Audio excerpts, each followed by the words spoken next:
Una de las cosas más entrañables que tiene el Celsius, el Festival de Fantasía, Terror y Ciencia Ficción de Avilés, es que te puedes encontrar a viejos amigos con los que puedes pararte un ratito que te firmen tu obra. En este caso, Iván García Pozo tuvo tiempo para hablar con nosotros y tomar un café sobre su último trabajo.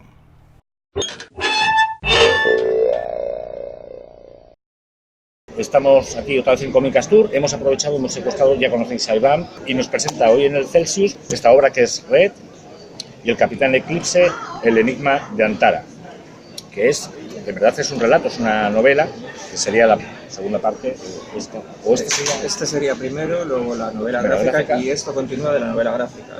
Relato, novela gráfica y novela corta.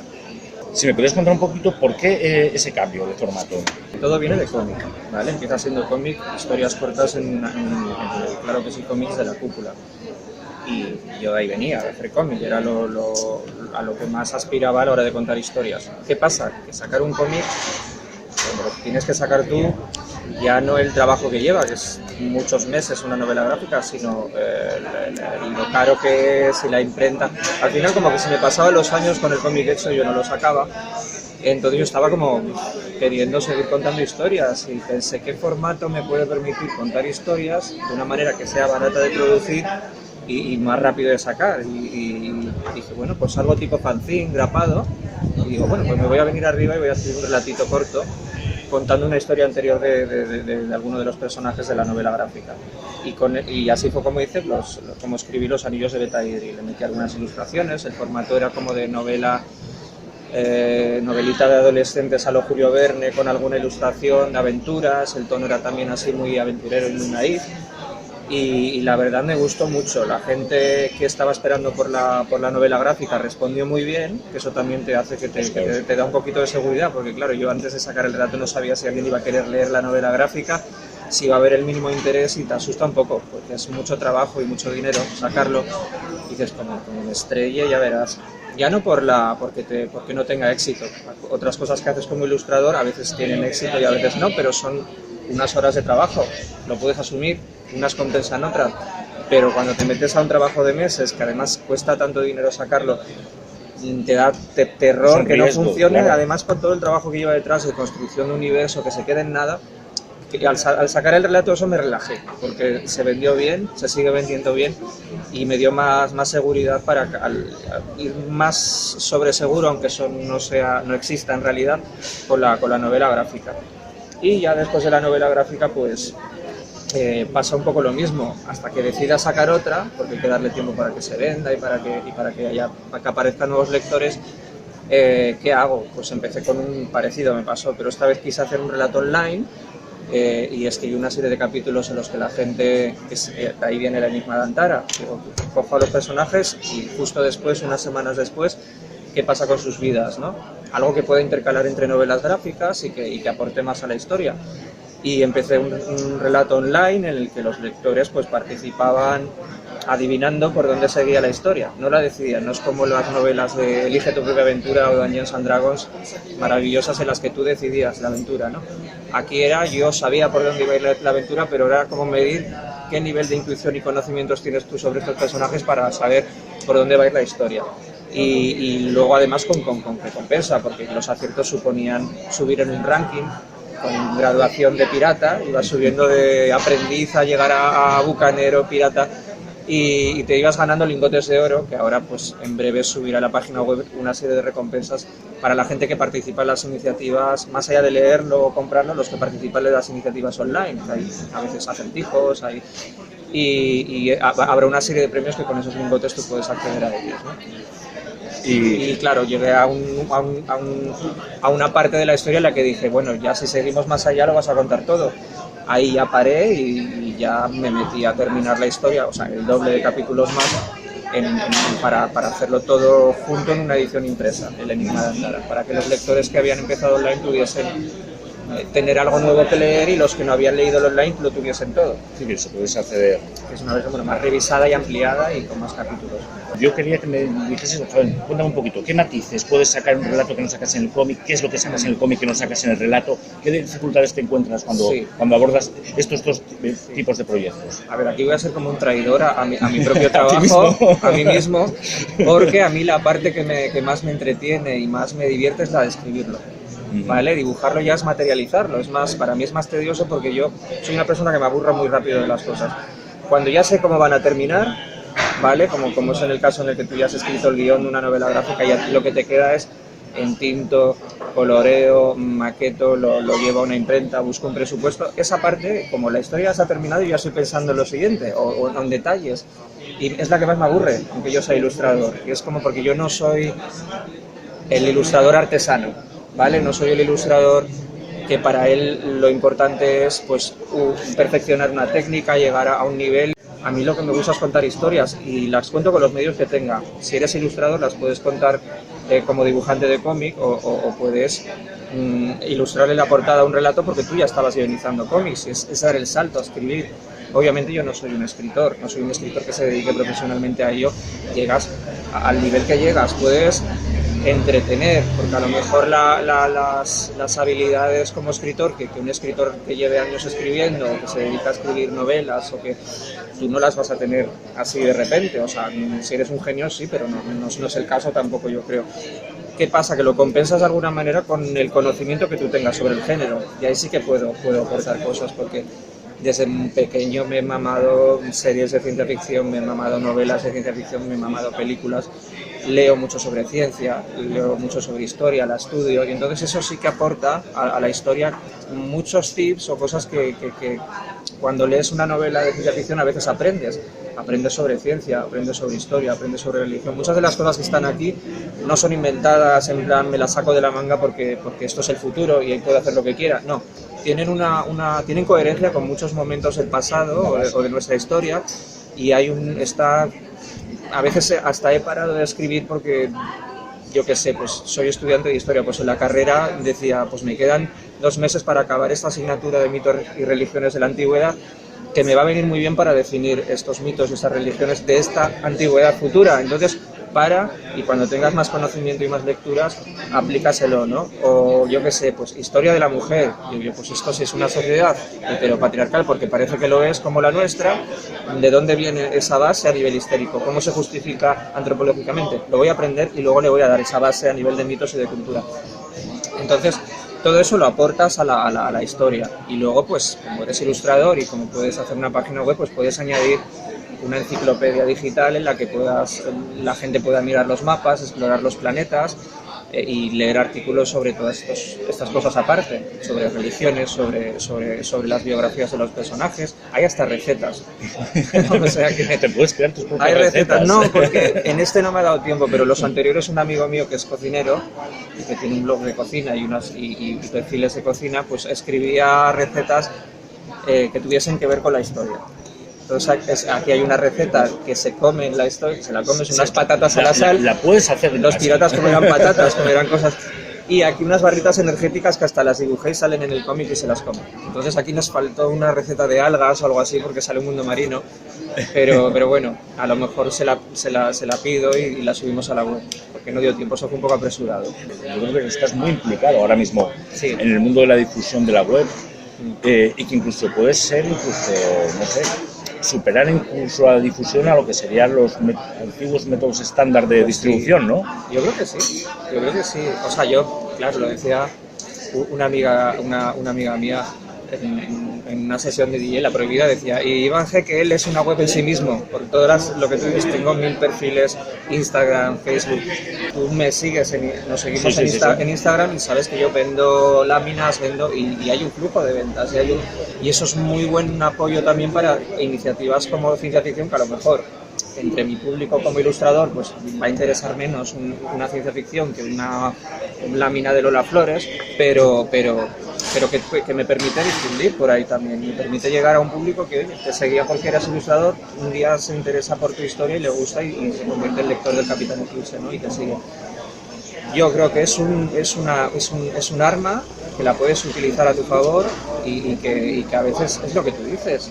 Seguramente tengo yo más seguidores que muchas editoriales que te quieran publicar, entonces, no, es que te vamos a dar difusión, no señora, la difusión se la voy a dar yo, claro. Pero bueno, supongo que la editorial tiene también sus ventajas, ¿no? La editorial te pone a nivel de tiendas, de distribución, tú tienes que medir, yo creo que tienes que ser objetivo, con quién eres tú, con qué público tienes, con qué es lo que ofreces y si lo puedes sacar tú o si conviene sacarlo con una editorial, qué es lo que te conviene.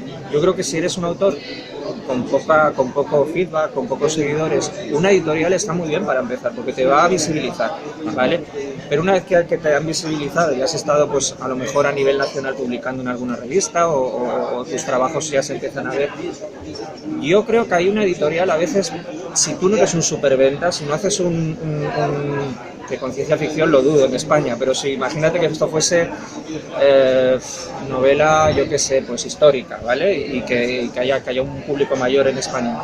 Si tú no eres un superventas en ese género, yo creo que una editorial te va a dar muy poquito por el trabajo que vas a hacer. Entonces tú ahí, y es lógico que te den poquito porque no van a ganar contigo, entonces tú ahí tienes que quitarte los egos y quitarte el es que a mí me gustaría y decir, a ver, ¿qué es lo que yo hago? ¿Qué público tiene? ¿Cómo lo puedo sacar de una manera en la que yo gane y pueda llegar a ese público? Y la autoedición en estos casos está muy bien, porque yo he llegado a ganar más autoeditándome que con editoriales, por tipo de autor y por tipo de género que tocaba. Además, yo no creo ya que haya una primera y segunda división. Yo creo que lo has dicho muy bien. Sí. Hay que focalizar exactamente a quién eres tú y que yo creo que a muchos autores lo que les pasa es que no, sobre todo cuando es el dibujante artesano que lo que quiere es dibujar y olvidarse de redes sociales y de todo, a veces no llega, es muy bueno. Yo veo gente que es buenísima y todos los vemos y dices, este chico, esta chica, ¿por qué no llegan a más? Si es que nos dan mil vueltas a los demás dibujando, porque a lo mejor no sabe moverse en redes. Es que vivimos, o sea, lo que tú haces es para que lo consuma un público, entonces a veces no. Si a ese público no consigues llegar, da igual que lo hagas muy bien. Y es una pena, pero es que yo creo que hay que hacer ese trabajo aparte de estar atendiendo, y a veces es un tedio, y a veces es un rollo, y a veces es muy desagradecido también, y a veces tienes que lidiar con cosas que no tienen que ver con tu trabajo, en redes sociales también. Pero es un trabajo que, oye, lleva horas, porque tienes que estar con el móvil todo el rato, claro. Que si Instagram, que si tal, lleva más trabajo. Ahora que hago el canal, te digo yo, es un ¿verdad? Son las 24 horas. Son las 24, pero luego te da cosas porque eso es acumulativo, esa visibilidad es acumulativa, siempre y cuando no te metan un algoritmo y te tiren todo abajo, como pasó en Instagram, como pasó en Facebook, ¿no? Pero siempre buscas la manera, la clave está en diversificar. Si me vas a hacer la típica pregunta de ¿vives de tu trabajo? Sí, ¿por qué? Porque diversifico y te hago láminas, te hago trabajos por encargo y te hago trabajo para editoriales, o esto también es un extra, porque es otro producto que te puede aportar también unos ingresos, claro. Ahora vamos a aprovechar y vamos a poner aquí todos los enlaces que tiene Iván, tanto en Instagram como en Facebook, como en la página web para descargar, para que le echéis un vistazo, porque como él dice, verdaderamente es un nuevo mercado, no nuevo, yo creo que ya incluso está bien. Además yo creo que le ha dado, yo creo que hay un nuevo tipo de autor y de autora que es el autor, y ahí tú dices, bueno, pero es que ahora el todo vale. No es el todo vale, al final es la oferta y la demanda. Quiere decir, si no vales no te van a seguir, no vas a tener seguidores. Si no vales no vas a gustar. Ahora, si vales y no tienes editorial pero tienes redes sociales, a lo mejor sí que puedes dedicarte a esto, sí que puedes hacer cosas y luego a lo mejor no necesitas tanto a la editorial. Claro. Entonces, yo a la gente que tenga talento, que crea que tiene algo que contar, algo que ofrecer y que sea sobre todo crítica para saber lo que hace mal también y querer mejorarlo, si tienes paciencia y estás dispuesto a trabajar, yo creo que con redes sociales y con moviéndote al margen de lo que son las grandes editoriales o las editoriales, puedes de sobra por ti mismo producir y dedicarte a esto. Sí. Una ilustración la puedes hacer a lo mejor en una tarde, con una página cómic te lleva todo el día entero. Y a lo mejor la ilustración, no sé cuánto puedes, pero a lo mejor escribir un capítulo te lleva 3 semanas y luego la repercusión. Escribirlo no corregirlo, que yo soy un maniático y además muevo todo de sitio, el corrector me mata, porque es como, Iván, ya te has comido 3 palabras porque lo estás todo moviéndolo de sitio.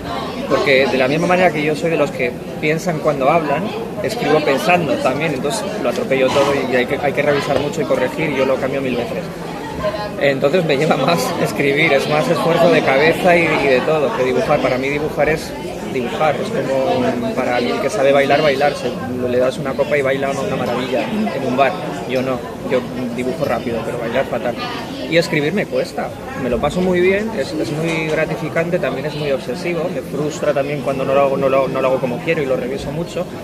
Le dedico más, es curioso que siendo ilustrador le dedico mucho más trabajo y mucha más atención a cuando escribo, porque dibujar me cuesta menos. ¿Queda más? Yo creo que depende. Si se lo preguntas a un escritor que de repente se mete a dibujar, te dirá, a mí lo que me da es escribir, porque yo me dedico a escribir, y dibujar es un extra. A mí me pasa al revés, ¿no? Dibujar... Tan renacentista, tú puedes decir que has picado en todo. Holista, generalista soy yo más bien, porque ya no solo en lo que dibujas o cómo diversificas, sino en las cosas que me interesan me he dado cuenta que me pasa lo mismo. O sea, leo de temas súper random entre sí y me puede apetecer de repente pues estar escribiendo y por la noche, que son las 12, me voy a pinchar a un bar. O sea, es un poco así. Es al final hacer las cosas que te entretengan. Lo que pasa que yo, al ser ilustrador y dedicarme a ello desde jovencito, pues he aprendido que las cosas o las rentabilizas de alguna manera o te puedes también frustrar, porque es como... Entonces yo busco la manera de que tanto a nivel de presupuesto y de trabajo hay un equilibrio y no me suponga nunca para mí una pérdida. O sea, nada de lo que he hecho con el Capitán Eclipse ha sido una pérdida. Todo ha sido recuperar y todo ha sido ganar. Unas cosas más que otras. Y todo me ha aportado, y sobre todo tienes que empezar un relato asumiendo que a lo mejor ese no te lo va a comprar nadie. Que no pasa al final, ¿vale? Pero puede pasar que ahora yo llegue presente y no vendas ni uno, ¿vale? Y tú dices, puede pasar. Tú tienes que contemplar eso y decir, ¿yo por qué lo estoy haciendo? Lo estás haciendo porque adoras hacerlo, porque te gusta. Esa es la primera satisfacción. Y lo siguiente es, pues ya que le has dedicado un tiempo, pues como cualquier cristiano, pues trabaja y va a trabajar por las mañanas y cobra por su trabajo.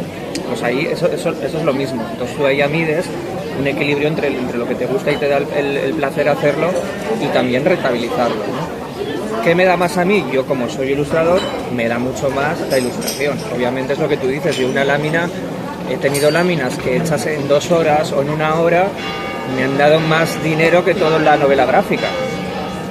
Me da más la ilustración, pero lo otro me da para poder seguir, para mantenerse. No es que me haga rico con ello, con la ilustración tampoco, pero da porque yo, si no pasa de unos mínimos, no seguiría tampoco, ¿vale? Buscaría la manera de cerrarlo bien, ya fuese online o como fuese, pero no porque es que es mucho trabajo, lleva mucho tiempo y muchos meses escribir un relato, y una novela gráfica también es mucho esfuerzo. Entonces, por ahora se cubre el coste y se gana dinero. Y además, como va sacando más números, va acumulando. Si van llegando lectores nuevos, es lo que decíamos antes, llegas con un relato nuevo y en la firma pues también te piden el cómic o el relato anterior, gente que te ha escuchado en la charla y se ha interesado y es un lector nuevo. Entonces es acumulativa esa ganancia. En realidad, yo cuando saqué la novela, ¿qué pasó? Pues que hubo otra vez muchas ventas del relato anterior. Claro, iba cogiendo de antes, ¿no? Con el Enigma de Antara pues pasará lo mismo, que ahora empezó a vender otra vez pues el relato anterior y la novela gráfica. Entonces no es tan inmediato como una ilustración, pero es en 1 año, 2 años. O sea, recuperas al mes o a los pocos meses lo que te haya costado, yo ya lo he recuperado, ¿vale? Con la novela gráfica, la preventa ya cubrió el coste. Lo demás ya es ganancia. Pues es una ganancia que con los años dices, bueno, pues ya llevo tanto. Pues bien, merece la pena seguir, saco otro. Pero vamos, la ilustración da muchísimo más en mucho menos tiempo. Entonces, claro, ahí tienes que tener muy claro por qué estás haciendo lo otro, porque si no dices, oye, yo que soy de ganar tanto por una hora de trabajo, ¿por qué hago esto si no da tanto como lo otro? Y claro, tienes que decirte a ti mismo, a ver, que tú estás mal acostumbrado a que con menos trabajo ganes mucho. Una editorial, por ejemplo, o sea, el trabajo de editorial como ilustrador da mucho menos que unas láminas, que es trabajo de autor. Pero todo junto son cosas que te satisfacen de una otra manera y siempre con una compensación económica también, ¿no? Tú has dibujado una serie de láminas muy iconográficas, muy folclóricas, muy españolas, muy a tu estilo también. Otro rollo, ya ves, de la ciencia ficción al folclorismo y a lo travesti, a las series de televisión, al fanart, un poco todo lo que te gusta. Y precisamente Olvido Gara fue una persona que promociona Alaska. No la llaméis así, que la pobre se cambió el nombre ya a los 80 y ahora todo el mundo la llama Olvido por culpa de Mario y por culpa del reality. Y quiere ser... Ella no le gusta su nombre. O sea, Alaska, pues Alaska. No la llaméis Olvido.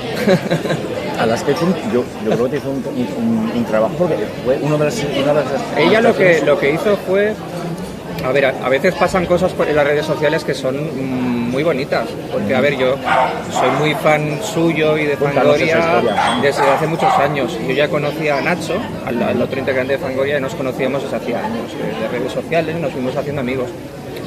Y a ella la podía ver a lo mejor en algún camerino de lejos, pero a mí me daba mucha vergüenza hablar con ella. Cuando yo me hice Instagram, lo que pasó fue que yo había empezado a estudiar la carrera de Historia y me encantaba la prehistoria y los neandertales, y ella lleva años también estudiando eso. Entonces le dio a seguir a mi perfil, o yo al de ella y al mío, porque de aquí ella usaba un perfil anónimo, y todos los días estábamos hablando de neandertales, de no sé qué, nos encantamos, nos empezamos a caer muy bien, veíamos que muchas cosas nos gustaban a los dos, fuimos incluso a hacer arqueología juntos al Sidrón, aquí en Asturias. ¿Se puede decir que tu relación con ella empezó en la prehistoria? Empezó hace, bueno, más bien en la contemporánea, pero fue la prehistoria la que nos unió, y luego vimos que había muchas cosas en común. Obviamente son mundos parecidos en cuanto a iconografía, ella es muy friki, ella es muy nerd, le gusta los cómics, le gusta la ciencia ficción, y aparte compartía conmigo pues la cuestión del underground travesti o de ser DJ o de todo esta subcultura de la que los dos formamos parte también, ¿no? Entonces era como que tú como fan te parece lógico que te llegues a entender, pero también piensas, pero bueno, ¿cómo le voy a interesar yo a esta persona? Y al final pasó y fue muy bonito, porque además es que a ella le gustó mi trabajo, y ella fue, yo creo que es de las mejores clientes que he tenido, porque también compraba láminas, claro, porque es lógico, porque lo que yo dibujaba es lo que a ella le gusta, Divine, Elvira, Spock, o sea, son cosas que le gustan. Y además es que hizo un artículo en un blog hablando de mi trabajo, era como, claro, tú quieres llorar ahí, dices, alguien que para ti es un ídolo, que le gusta además su trabajo, como yo digo, es una alineación de planetas en la que los dos disfrutan del otro, ¿no? Yo recuerdo un reportaje que salía no sé qué programa era, de Visita a mi casa, y había la Lola Flores en su casa, y dice, mira, este sí, es un amigo y eso sí, además ilustrador. ahí, mira, gracias a eso se me agotó la serie, porque claro, se vende más, claro, obviamente, eso es un empuje. Ahora, yo no creo que sea tampoco, o sea, cuando tú ya llevas años dedicándote a algo, te va a dar un empuje, pero no te va a solucionar la vida. Esta gente que cree que porque un amigo tuyo sea famoso, o que hay que ser amigo de un famoso para que te aporte cosas, eso ya no existe. Tú tienes que tener algo que ofrecer, y si no te puedes mantener. Te va a dar unos más seguidores durante unos días, pero no te va a dar tampoco, porque ahora hay mucha gente que conoce a famosos en Instagram. Lo que pasa es eso, que tú sigues a tus ídolos, y tus ídolos a veces te siguen a ti, y no me pasa a mí, le pasa a más gente, porque haces una ilustración, porque les gusta. Entonces se ha difuminado esa cosa entre el ídolo y el fan, y hay relaciones, pues amistad, que ya no solo la mía, entre más gente yo lo puedo ver en Instagram, ¿no? Entonces al final lo bonito es que tú haces una amiga con la que compartes cosas, y es una amiga más con la que compartes cosas, y eso es lo bonito, y que además si le gusta lo que tú haces, pues qué bien, porque a lo mejor eso no te pasa con un amigo más cercano, o con el novio, que a lo mejor la ciencia ficción dice, eso es un rollo, y con él no lo vas a compartir eso, ¿no? Pero en las redes sociales lo que tienen, más allá de que sea Alaska una celebridad, con mucha más gente que no es una celebridad, compartes cosas como nos pasa aquí, que todos nos conocemos porque venimos y porque nos gustan unas cosas, y nos gustan los cómics, nos gusta la fantasía, y nos conocemos desde adolescentes porque venimos aquí a Avilés. Lo mismo pasa ahora en las redes sociales, que unen a gente con intereses comunes, cuando a lo mejor lo que tienes en casa, nos queremos mucho, pero qué rollo, eres un friki. Que ni de broma, ¿no? Estás como predicando en el desierto, y es como, ¿qué es esto? Las redes sociales nos conectan a todos, ¿no? Es lo bonito. No importa la distancia, No importa. Ahora mismo tenemos esto acabado de salir. Tú ya hace 2 días estaba con la guillotina, cortando y grapando. Tengo la muñeca, mira querida, no se va a ver aquí, pero me corté y todo. Sí, se nota. O sea, hay sangre mía en la edición. Hay algunos números que están impregnados, ¿eh? Es muy personal. Esto lo tienes ya caliente. Sí. Pero ya seguro, como has dicho, claro, tienes en la cabeza más cositas. Claro. Sí, porque cuando terminas algo o llegas al final, ya sabes, el final está planeado para que encaje con algo que va a venir después. A ver, me da mucha pereza la novela gráfica, porque es mucho trabajo, es un dineral, pero creo que hay que ser ordenado. ¿No tienes definido el formato o...? Mira, yo creo que me he comprometido en público en la charla venga, vamos a ser, lo pensé además sobre la marcha, vamos a ser ordenados, y hay que hacer novelas gráficas y hay que hacer relatos. Pongamos 3 novelas gráficas y de medio relatos como este, que aporten a la historia y que si quieres saber más los puedas leer entre novela gráfica y novela gráfica. Y de hecho la he terminado de tal manera que tú puedes leer la novela gráfica y esto, si quieres saltártelo, puedes. A ver, qué porquería de lector, no quieres saber toda la historia, pero puedes, si quieres, leerte un cómic y después el otro, ¿vale? El que va a venir después, porque parece que no ha pasado ahí en medio mucho, más allá de algo que te puedan contar dándote pistas. Entonces, seamos un poco ordenados, voy a intentarlo. Para mí es muy difícil, porque mi atención es como muy dispersa. Pero el concepto argumental ya lo tienes en la cabeza. Claro, porque de alguna manera para mí lo importante es la historia, y ese universo que estás construyendo y lo que ya has construido. Entonces, en realidad, para contar una historia en un universo que tiene unas características, el formato en realidad es secundario. O sea, yo hago lo que pueda hacer. Puedo defenderme escribiendo, puedo dibujar y hacer un cómic, y si hubiese estudiado en la escuela de cine, a lo mejor estaba haciendo cortos, que es con perdón, una putada, porque, claro, la ciencia ficción requiere muchos medios en el cine. A ver, que sería una chapuza, sería muy serie B, porque, claro, necesitas dinero para hacer ciencia ficción. Pero bueno, lo que te quiero decir es eso, que no un poeta contará con poesía sus vivencias, un cantante las cantará, ¿no? Entonces yo creo que un universo de ciencia ficción es un marco muy abierto a cambiar de formato y a contar de distintas maneras las cosas. Pues ya sabéis, Capitán Eclipse, aquí en cómic, aquí en relato, el primero por aquí, el siguiente nos va a aparecer... ¿El siguiente aquí? Aquí, pero va camino, ya nos ha dicho.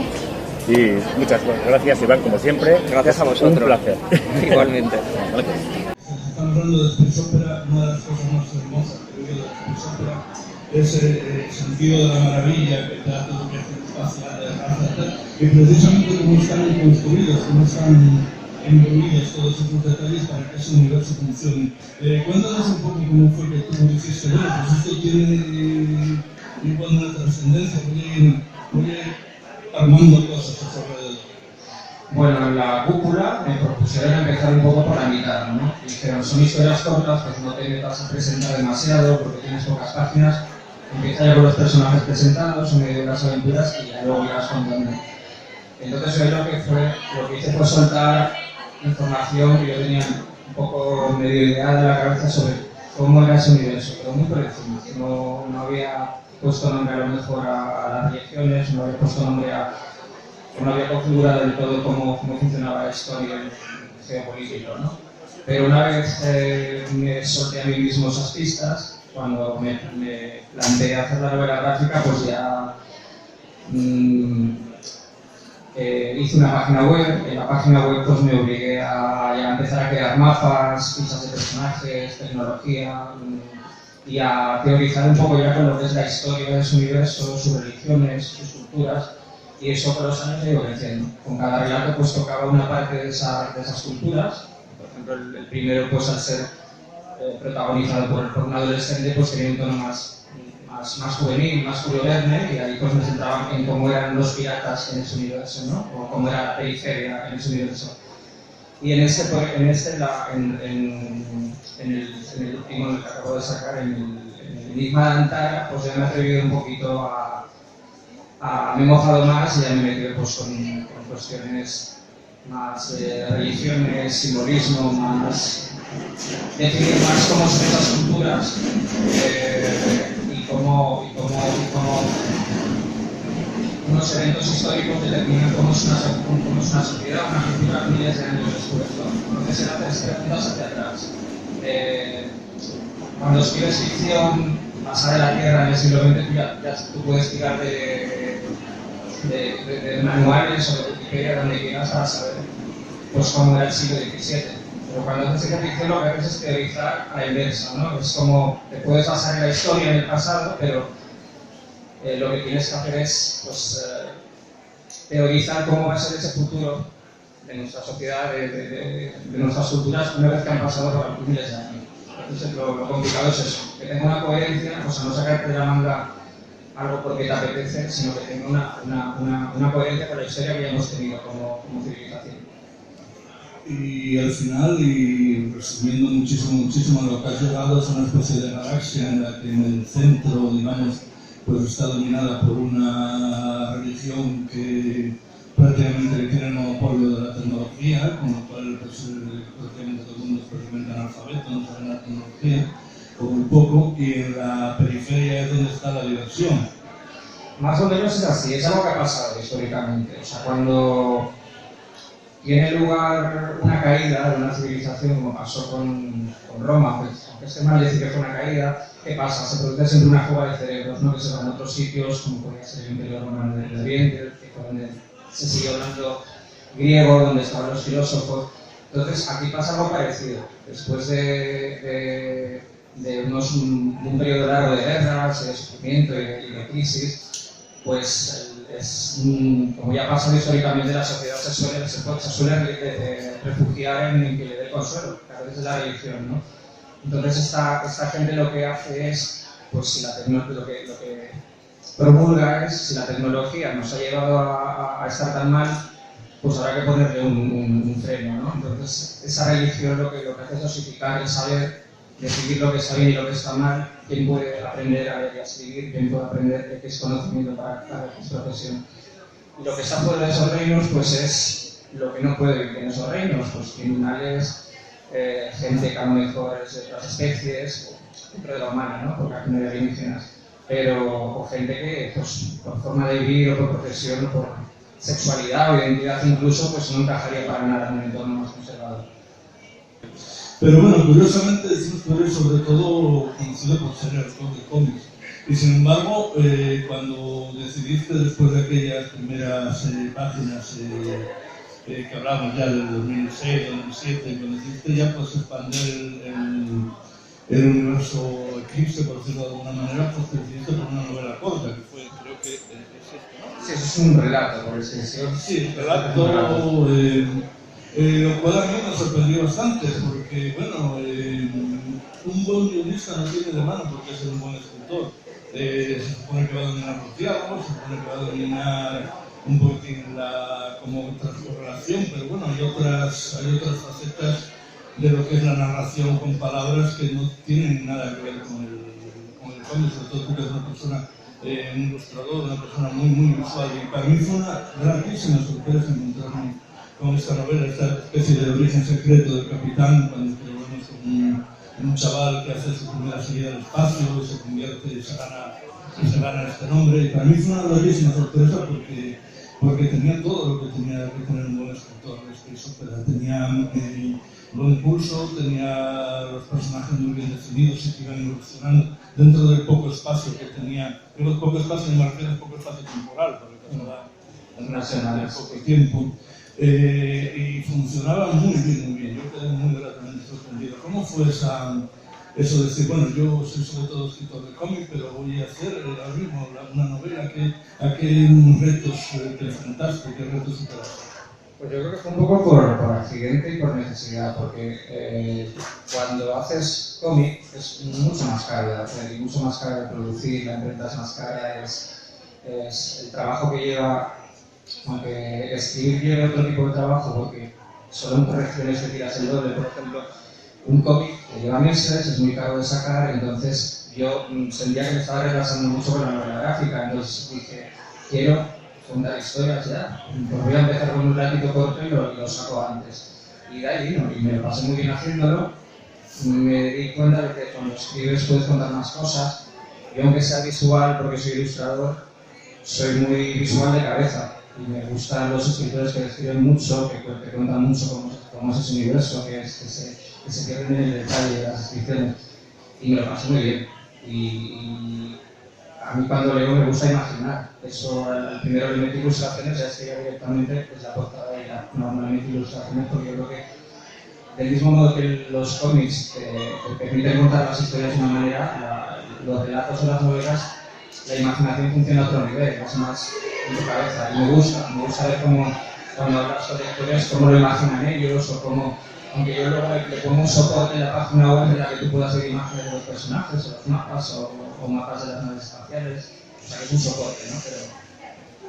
Pero lo escrito tiene otra amiga y otra gracia. Ahora es mucho más, el último armarlo me costó bastante, es mucho más complejo y mucho más, subió el nivel al crecer el personaje y ya no ser un adolescente y al meter muchos más protagonistas alrededor y meterme ya con temas de religiones y de antropología y de historia, ya fue un poco más complejo de hacer, pero me lo pasé muy bien. Entonces, yo creo que el cómic da para una cosa y la escritura da para otra, ¿no? Pero todos son compatibles y lo que estás creando un universo, da igual el formato. Yo hablaba del cómic, pero ya que me has hablado de cómo ibas haciendo diseños de naves y todo esto, yo creo que de alguna manera lo hemos hablado un poco antes, cuando hablabas de la creación de libros, que te tomas el tiempo para hacer planos de naves, un montón de cosas. Sí. Supongo que ahí está el nerd y el friki que soy, claro. Nosotros nos hemos conocido aquí en el salón de cómic desde que yo era un adolescente y venía aquí a enseñar dibujos a los autores o publicaba los primeros fanzines con compositores ahí que sacan ensueños, que por cierto hay otra historia de Capitán en Ensueños en septiembre que va a salir y lo van a presentar en el salón de cómic. Pues no lo paráis un poco, no solo por el ensueño, sino también por el Capitán. Entonces esa parte de ti que es friki, que es nerd, que le gusta la ciencia ficción y la fantasía, pues si tienes los medios porque eres ilustrador, pues también te pierdes ahí y te a veces demasiado, porque no, por mucho que te guste, se te van muchas horas en eso, ¿no?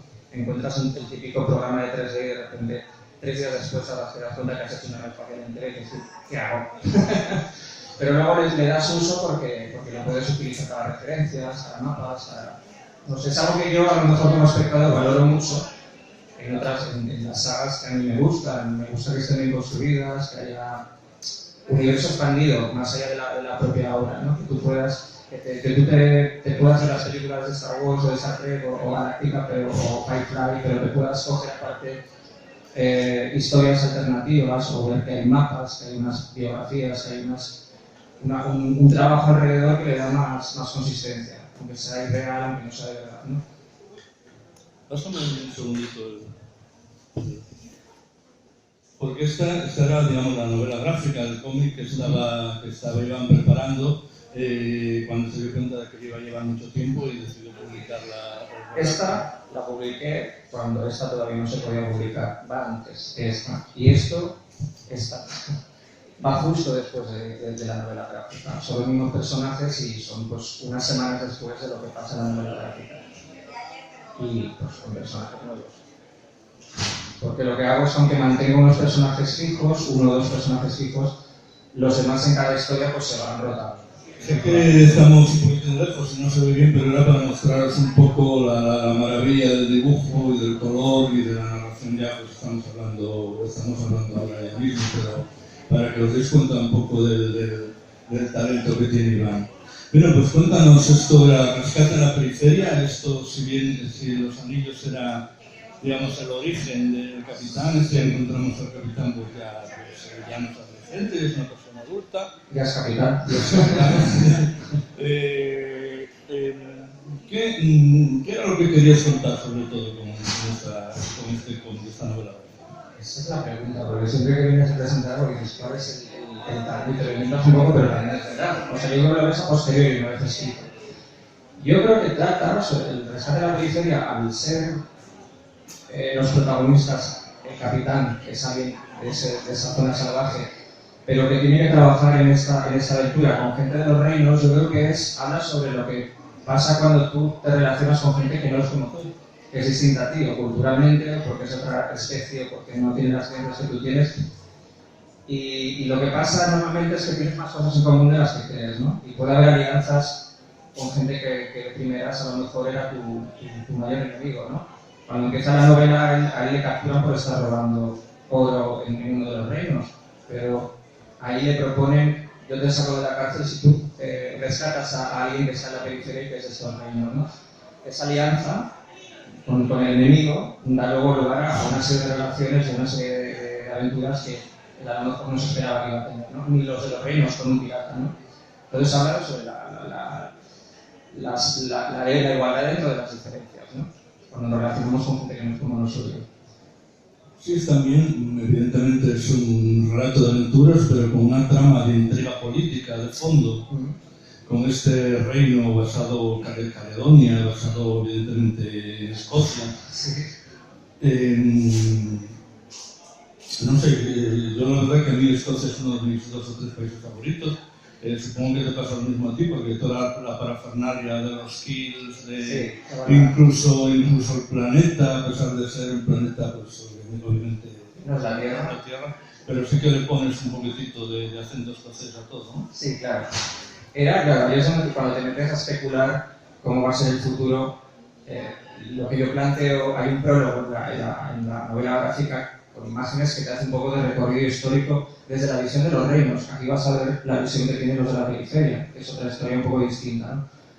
Y claro, tú teorizas cómo será el futuro, pues cómo me lo imagino yo, pues un poco quién va a colonizar el espacio. Pues serán los que tienen el dinero, serán empresas, corporaciones.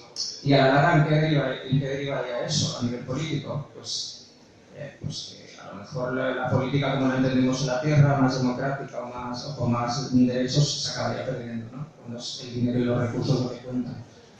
De ahí vienen esos reinos. ¿Cómo vienen los reinos en las corporaciones? Pues estos hombres santos de los que hablábamos antes, que de repente toman el control y dicen la tecnología la controlo yo.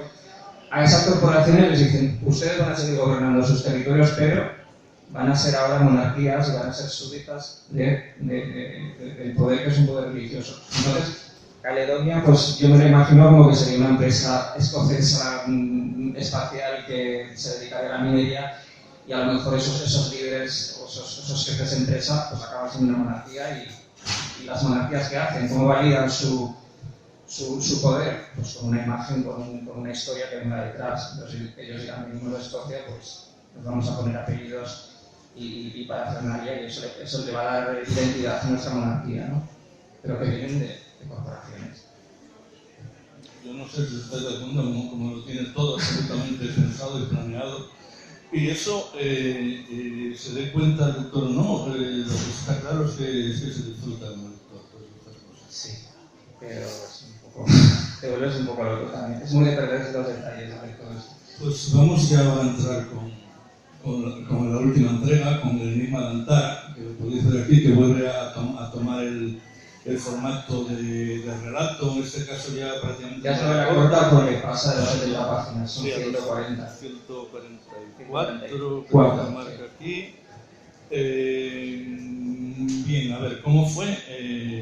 Esto se está balanceando entre novela corta, luego el cómic, todo el mismo universo... Bueno, y el relato online hubo en medio, porque el Enigma de Antara lo que fue una manera de hacer puente entre obras. Entonces yo dije, sé que la siguiente novela gráfica me voy a tirar años para poder sacar el dinero, el trabajo, todo, pero yo venía subido, porque acabas de publicarlo, ves que hay lectores que les gusta, y dices, vamos a, en ese intermedio que ofrezco yo, ¿no? A mí me apetece seguir contando historias. Y me pasa el formato online, entonces la novela gráfica pues continúa la historia unas semanas después, en un formato en el que salía un capítulo, yo lo subía online con una portada, con una ilustración, con fichas nuevas, y los lectores lo que tenían que hacer era, yo daba varias opciones y tenían que adivinar qué camino iban a tomar los protagonistas. Y eso les daba pues una serie de lingotes de oro en un ranking, que ahora que ya está publicado, pues ya establece unos premios a los que puedan acceder, ¿no? Entonces era un poco interactivo, no condicionaba por dónde iba la historia, porque eso le corresponde al autor, pero participaban a nivel de adivinar por dónde iba a ir, ¿no? Cuando llegué más o menos a la mitad dije, bueno, ya es momento de terminarla en papel y editarla.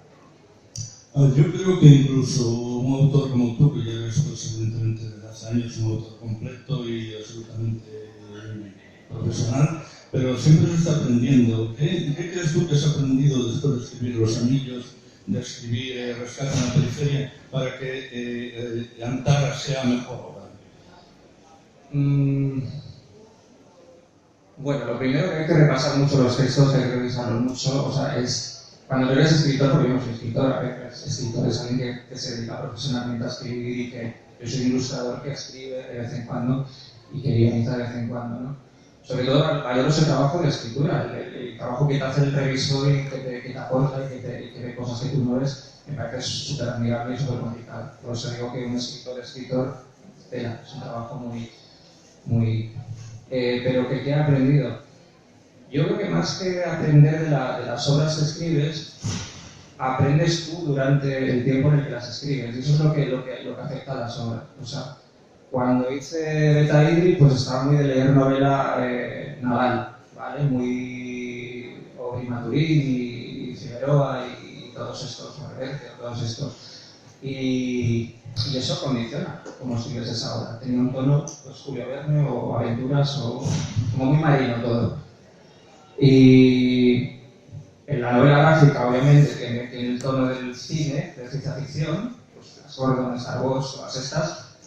Y el Enigma de Antara lo que tiene es que, en medio de todo eso, yo me metí a estudiar una carrera de historia, y eso marcó muchísimo cómo está escrito.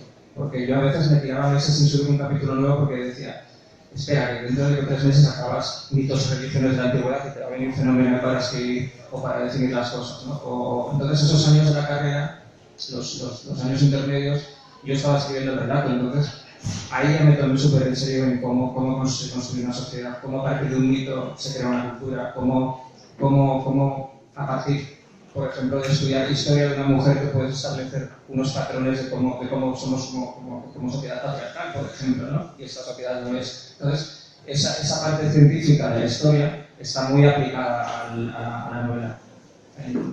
O sea, es mucho más rica en ese sentido. Pasamos de la historia de una persona en una nave espacial a, de repente, buscar un enigma que casi llega a la arqueología por distintos planetas para descubrir a lo mejor la historia no era como te la contaban. Bueno, de alguna manera ya lo estás diciendo, pero cuéntanos un poco brevemente el argumento para no ser principio, para saber qué puede contar sobre todo. ¿Dónde has metido al capitán en esta versión? Vale, a ver, sin hacer spoiler del anterior ni de lo siguiente, cuando termina la anterior historia, el capitán se encuentra con que no tiene la nave que tenía, que era una nave muy preparada para piratería. Entonces tiene una nave que ni tiene armas, ni tiene casi escudos, es pequeñita para hacer piratería, la bodega no da para robar mucho. Su tripulación se ha ido yendo, porque claro, no puedes trabajar, pues se van quedando en puertos y se van a hacer fortuna otras naves. Entonces al final está él con un tripulante nuevo que conoció en Caledonia y se fue con él. Y están solo ellos dos con ese plan. O sea, tienen pocos recursos, una nave que no vale para el trabajo que él hacía antes, y entonces ahí empieza la historia. Es buscar, pues, a qué nos vamos a dedicar, y en medio de eso, pues, pasan cosas que ellos no contaban con ellas, se descubren unas pistas, un posible tesoro, algo que les puede venir muy bien y salvarles la vida, pero que es mucho más complejo, porque al final están en medio de todo eso, pues, alianzas entre periferia y los reinos, o sea, pues la gente más salvaje pues también quiere ser civilizada, entonces hay pactos con esos mensajeros, hombres religiosos que contábamos antes. Y ellos están en medio de todo eso. Y lo que pasa en esta historia es que se introducen nuevos personajes, porque él, claro, con esa nave dices, necesito ponerle armas, necesito algo, entonces se va a visitar a la mecánica que le había preparado su nave anterior, y le daría mucho dinero además por la nave anterior, ¿no? Entonces, esos personajes nuevos, de la chica de la inglesa, esos personajes nuevos le aportan más a la historia, ¿no? Más va cambiando el narrador. Primero es el tripulante nuevo, luego va entrando el capitán otra vez a narrar, y esos personajes nuevos pues tienen también su propia historia dentro de lo que es la historia general.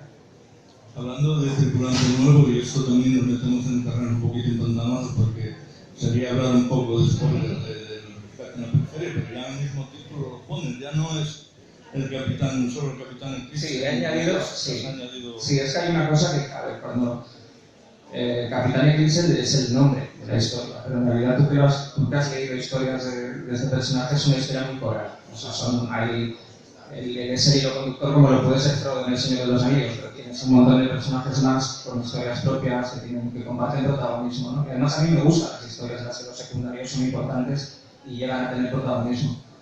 Y claro, aquí lo que pasa es que, claro, ese tripulante que se va con él va a ser fijo y ya aparece en la novela gráfica. Entonces, del mismo modo que con la saga de Valeria, acabaron poniendo a Laurelin en el título porque era lo justo, eran los protagonistas, pues aquí han añadido a Rick, al protagonista nuevo, y a partir de ahora van a ser así, porque están juntos en el viaje y en la aventura.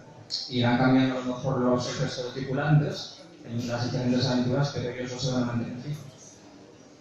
Así que por lo que veo, de nuevo haces un poco vuelta de tuerca, cambios, y tenemos en Los Anillos, teníamos pues una historia de iniciación, luego aquí en Rescate en la Periferia, pues lo que yo hablaba un poco de intriga política galáctica con una historia de aventuras, pues aquí nos has dicho pues un poco de intriga y arqueología, misticismo, misticismo. ¿Y qué historia nueva? Ya sé, me da un poquitín de rabia preguntar estas cosas cuando prácticamente esto está salido del horno, pero entonces, ¿qué historia nueva? ¿Qué nueva vuelta de tuerca? ¿Qué cosa nueva tienes para nosotros? A la una guitarra y una canción, porque si ya vamos de relato online a cómic. No lo sé, la idea, a ver, por no decir, yo soy muy déficit de atención, ¿vale? Entonces hay que centrarse. Yo creo que lo ideal sería hacer mínimo 3 novelas gráficas con relatos intercalados en medio que aporten más información, ¿no? Porque cuando termina tú puedes pasar a una novela gráfica que continúe de esta y a lo mejor no haber leído eso, podrías no haberlo leído, ¿no? Con alguna referencia a lo mejor te la vas a perder, pero no, del mismo modo que se lo puedes casi leer sin saber del todo lo que ha pasado aquí, ¿no? Te cuentan, te hacen referencias, pero te las cuentan ellos también, las cosas que tienen que ver con esa historia. Así que por ser ordenado, la idea sería intercalar novelas gráficas con relatos y quizás pues hacer como este cuento de origen con otros personajes que también me gustan de la historia, hacer más relatitos cortos de origen, ¿no? Y bueno, y historias cortas para el fanzine de Fósiles. Yo no sé si estoy de acuerdo como lo tiene todo absolutamente pensado y planeado. Y eso se dé cuenta el lector o no, lo que está claro es que se disfruta el lector todas estas cosas. Sí, te vuelves un poco loco también. Es muy de perderse los detalles hacer todo eso. Pues vamos ya ahora a entrar con la última entrega, con el Enigma de Antara, que lo podéis ver aquí, que vuelve a tomar el formato de relato, en este caso ya prácticamente... Ya se lo corta porque pasa de las 70 páginas, son 140. 144. Aquí. Bien, a ver, ¿cómo fue? Esto se está balanceando entre novela corta, todo el mismo universo. Bueno, y relato online hubo en medio, porque el Enigma de Antara lo que fue una manera de hacer puente entre obras. Entonces yo dije, sé que la siguiente novela gráfica me voy a tirar años para poder sacarla, el dinero, el trabajo, todo, pero yo venía subido, porque acabas de publicarlo, ves que hay lectores que les gusta y dices, vamos en este intermedio que ofrezco yo, ¿no? A mí me apetece seguir contando historias. Y me pasé al formato online, entonces la novela gráfica pues continuó la historia unas semanas después en un formato en el que salía un capítulo, yo lo subí online con una portada, con una ilustración, con fichas nuevas y los lectores lo que tenían que hacer era, yo daba varias opciones y tenían que adivinar qué camino iban a tomar los protagonistas y eso les daba pues una serie de lingotes de oro en un ranking que ahora que ya está publicado pues ya establecieron unos premios a los que puedan acceder, ¿no? Entonces era un poco interactivo, no condicionaba por dónde iba a ir la historia porque eso le corresponde al autor, pero participaban a nivel de adivinar por dónde iba a ir, ¿no? Cuando llegué más o menos a la mitad dije, bueno, ya es momento de terminarla en papel y editarla. Yo creo que incluso un autor como tú, que ya eres pues, evidentemente de hace años un autor completo y absolutamente profesional, pero siempre se está aprendiendo. ¿Qué crees tú que has aprendido después de escribir Los Anillos, de escribir Rescate en la Periferia, para que Antara sea mejor? Bueno, lo primero que hay que repasar mucho los textos, hay que revisarlos mucho, o sea, es... Cuando no eres escritor, porque yo no soy escritor, a ver, pues, escritor es alguien que se dedica profesionalmente a escribir y que yo soy un ilustrador que escribe de vez en cuando y que guioniza de vez en cuando, ¿no? Sobre todo valoro ese trabajo de la escritura, el trabajo que te hace el revisor y que te aporta y que ve cosas que tú no ves, me parece súper admirable y súper complicado. Por eso digo que un escritor, es un trabajo muy pero ¿qué he aprendido? Yo creo que más que aprender de las obras que escribes, aprendes tú durante el tiempo en el que las escribes, y eso es lo que afecta a las obras. O sea, cuando hice Beta Idri, pues estaba muy de leer novela naval, ¿vale? Muy Aubry Maturín y Figueroa y todos estos, Reverter, todos estos. Y y eso condiciona cómo escribes esa obra. Tenía un tono, pues Julio Verne o aventuras, o como muy marino todo.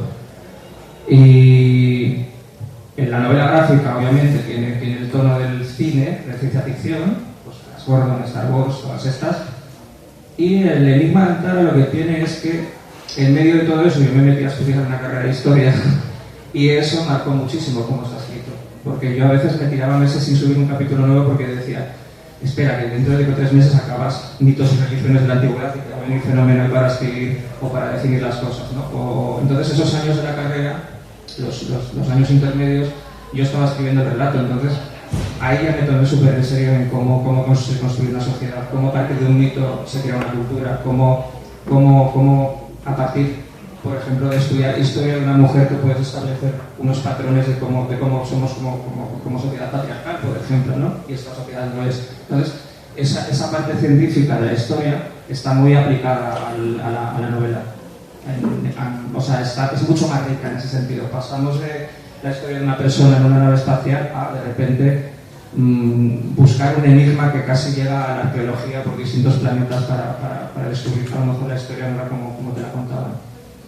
Bueno, de alguna manera ya lo estás diciendo, pero cuéntanos